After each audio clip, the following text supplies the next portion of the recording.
आइल बड़ू नेपाल डीजे में नाचे 16 बरस के उमरिया बकाचे। आइल बड़ू नेपाल डीजे में नाचे 16 बरस के उमरिया बकाचे। परलू नौका को चढ़ी के पल्ला, परलू नौका को चढ़ी के पल्ला बिहान हो जाई। रेड बुल्लू पी के नाचो ना तो सकान ना होई। रेड बुल्लू पी के नाचो ना तो सकान ना होई। रेड बुल्लू पी के नाचो ना तो सकान ना होई।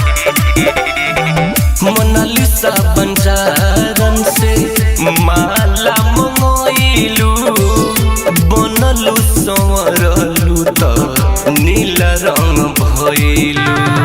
मोनालिसा बंजारन से माला मंगोइलू, बनलू संवरलू तो नीला रंग भइलू। देखी के लइका बुढ़ो के नियत, देखी के लइका बुढ़ो के नियत हवान हो जाई। रेड बुल्लू पी के नाचो ना तो सकान ना होई। रेड बुल्लू पी के नाचो ना तो सकान ना होई। रेड बुल्लू पी के नाचो ना तो सकान ना होई। लाल रंग नंदन से लहंगा मंगवालू, सेरे पर सफीरो गज में वीडियो बनवालू। लाल रंग नंदन से लहंगा मंगवालू, सेरे पर सफीरो गज में वीडियो बनवालू।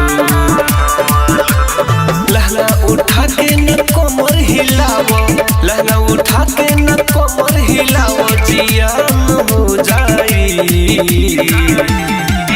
रेड बुल्लू पी के नाचो ना तो सकान ना होई। रेड बुल्लू पी के नाचो ना तो सकान ना होई। रेड बुल्लू पी के नाचो ना तो सकान ना होई। बीसु दीवाना से रिकॉर्ड करवालू, आर के टाइगर धीरज से ठुमका लगवालू। बीसु दीवाना से रिकॉर्ड करवालू, आर के टाइगर धीरज से ठुमका लगवालू। मदन भाई से गीतवा गवालो, मदन भाई से गीतवा गवालो, वायरल हो जाई। रेड बुल्लू पी के नाचो ना तो सकान ना होई। रेड बुल्लू पी के नाचो ना तो सकान ना होई। Recording by Lakshmi Studio.